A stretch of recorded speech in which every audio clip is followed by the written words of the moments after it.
नमस्कार। मैं बंसीलाल विशेष अध्यापक खंड कलानौर आज आपके सामने हरियाली तीज कक्षा तीसरी विषय हिंदी बच्चों को हरियाली तीज का महत्व और उसको मनाने का जो पारंपरिक तरीका है उस विषय को बताने का प्रयास किया जाएगा। हमारे हरियाणा में तीज के त्योहार का बहुत ही महत्व है। तीज श्रावण मास की शुक्ल पक्ष की तृतीया को मनाया जाता है। हरियाणा में इस त्योहार को बड़े ही हर्ष उल्लास के साथ मनाया जाता है। औरतें इस त्योहार के पहले दिन मेहंदी रचाती हैं और इसको मनाने के लिए पहले ही गांव में किसी अच्छे वृक्ष को देखकर झूला झूलने का जो प्रचलन है उसे उम्दा तरीके से मनाने के लिए प्रयासरत रहती हैं। और हमारे हरियाणा में कई तरह के गीत भी प्रसिद्ध हैं। झूल बटा दे सासू रेशमीरी, घलवा दे बाग के बीच, झूल झूलन हेरी मन जान दे न, पींग बटा दू बहुड़ तेरी रेशमी है, घलवा दू महल के बीच, बाग जावण की तय टाल से है। गाँवे गीत सुरीले छोरी झूल घली सामण की, इस तरह के हरियाणवी राग भी इस त्योहार पे प्रचलित हैं। इस त्योहार को मनाने के लिए महिलाओं में, युवाओं में और बुजुर्गों में भी उत्साह होता है, उल्लास होता है और यह त्योहार बड़ी धूमधाम से मनाया जाता है। इस त्योहार के उपलक्ष्य में ग्रामीण और शहरी परिवेश में सांस्कृतिक कार्यक्रम का आयोजन होता है। वह दंगल, कुश्ती आदि का भी आयोजन होता है। जैसे पौराणिक कथाओं में या लेखों में भी लिखा जाता है कि देशों में देश हरियाणा जहां दूध दही का खाना। हम बच्चों को आज बताना चाहते हैं कि दिवाली, होली, रक्षाबंधन, 26 जनवरी, 15 अगस्त की तरह हरियाली तीज भी हमारे लिए उतनी ही महत्वपूर्ण है जितना 15 अगस्त और 26 जनवरी। इस दिन ग्रामीण परिवेश में दंगल का भी आयोजन किया जाता है, जहां पर खेल व कुश्तियों का आयोजन होता है और हरियाणा के रणबांकुरे अपनी खेल प्रतियोगिता का प्रदर्शन कर हरियाणा का नाम रोशन करने का प्रयास करते हैं। इस दिन युवा मैदानों में जाकर पतंगबाजी भी करते हैं और महिलाएं जो है वो झूला झूलती हैं। इस त्योहार को भाई अपनी बहनों के घर शगुन के रूप में कोथली नामक पौराणिक परंपरा को निभाते हुए अपनी बहन के घर शिवहाली, गुलगुले, घेवर आदि खाने की वस्तुएं, साथ के साथ जो हमारे सीजन के फल होते हैं, आम, केला आदि भी अपनी बहनों के घर लेके जाते हैं। जैसा कि आप सबको पता है कि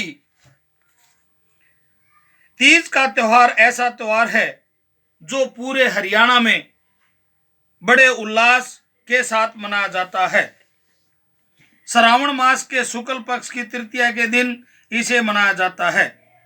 इसका हरियाली तीज नाम जो पड़ा है, तीज के अवसर पर वर्षा की फुहारों में गर्मी थोड़ी कम हो जाती है। बालिकाएं इस अवसर पर झूला झूलने की जिद करने लगती है। तीज से कई दिन पहले लंबे और मजबूत टहनों को पहचान करके अपना निशाना लगा दिया जाता है। इस प्रथा को डाला रोकना कहते हैं। तीज के अवसर पर महिलाएं तथा बच्चे मेहंदी रचाते हुए गीत गाते हैं। सुबह उठने पर मेहंदी को एक दूसरे को दिखाकर खुश होते हैं। इस दिन देर रात तक महिलाएं गीत गाती हुई झूलती रहती हैं। लड़कियां विवाह के बाद अपनी पहली तीज पिता के घर में सहेलियों के साथ मनाती हैं। इस समय ससुराल से उनका सिंदहरा आता है। सिंदहरा एक पौराणिक परंपरा है। जब लड़की की शादी होती है तो खुशी के रूप में उनकी ससुराल पक्ष से लड्डू, घेवर और बहुत सारी खाद्य सामग्री आती है, जिसे हम सिंदहरा बोलते हैं। हम चित्र के माध्यम से भी बताना चाहते हैं कि इस दिन लड़कियां झूला झूलती हैं और खुश होती हैं।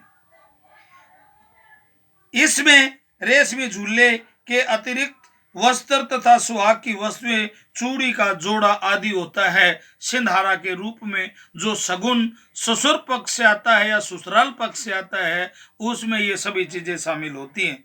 दूसरी ओर जैसे मैंने आपको बताया कि भाई अपनी बहन के घर कोथली के रूप में शगुन लेके जाते हैं।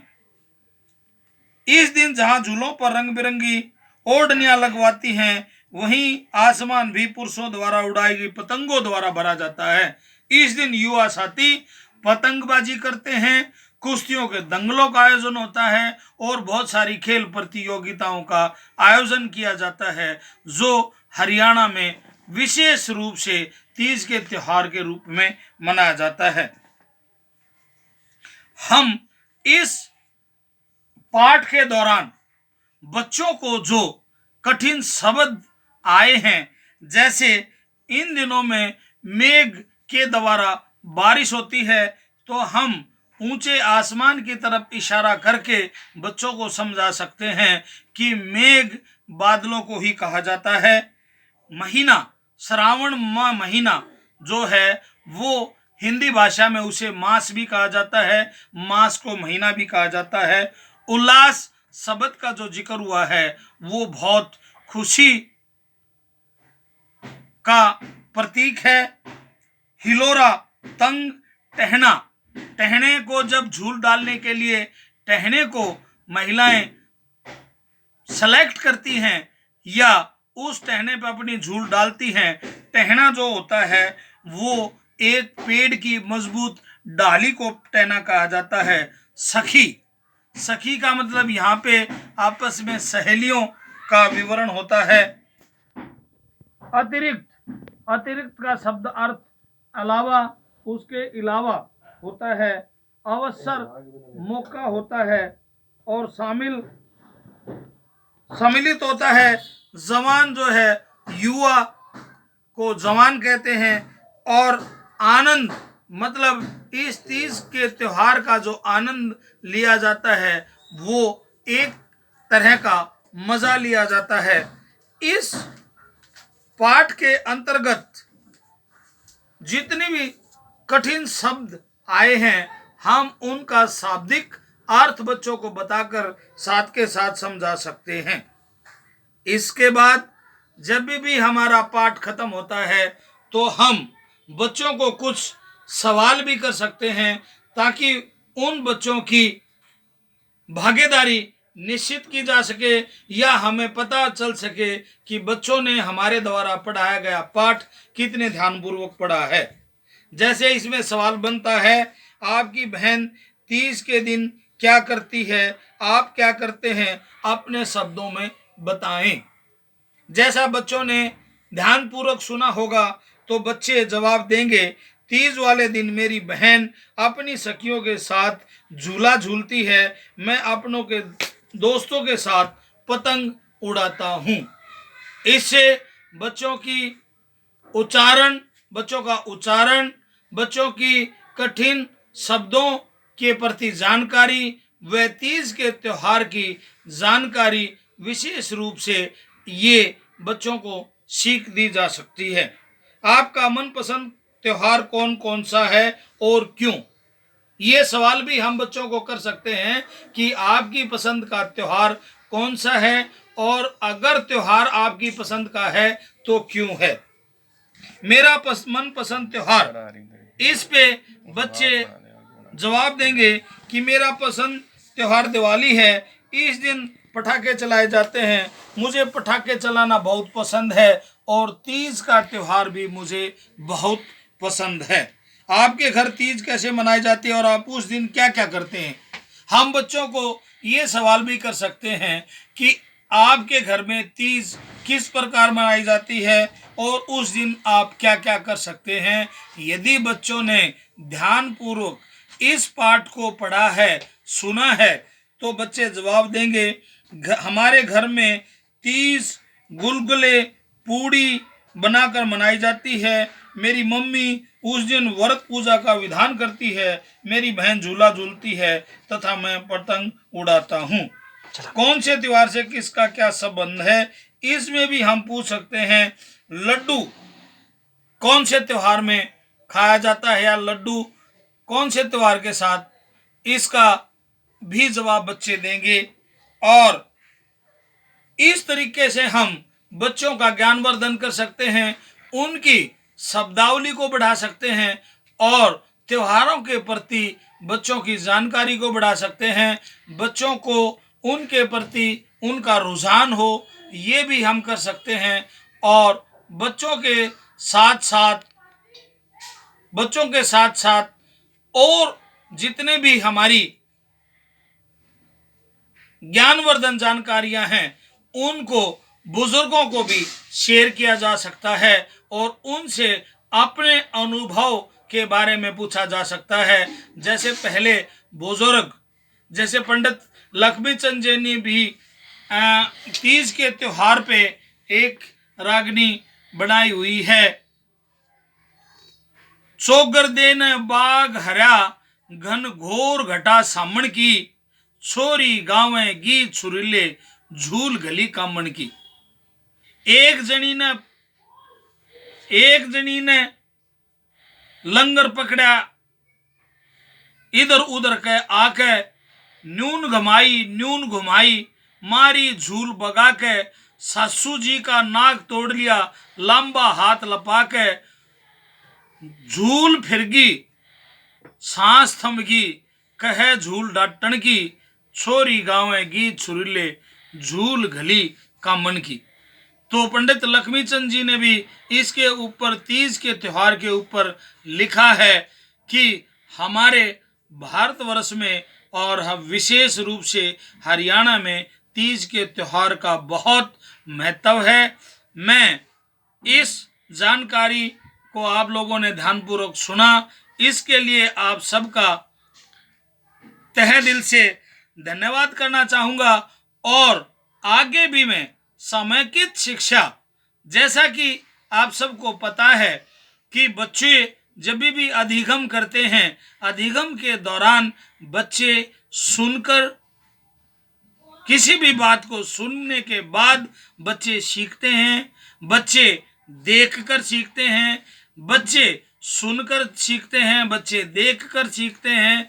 बच्चे किसी भी चीज़ को स्पर्श करके सीखते हैं और किसी भी बात को सूंघ कर सीखते हैं। तो मैंने इसमें अपने प्रयास में ये बात विशेष रूप से रखी है कि हमारे द्वारा बताई गई जानकारी बच्चों तक अवश्य पहुँचे। इसी के साथ मैं आप सबको एक बार फिर नमन करता हूँ। जय हिंद, जय भारत, जय हरियाणा।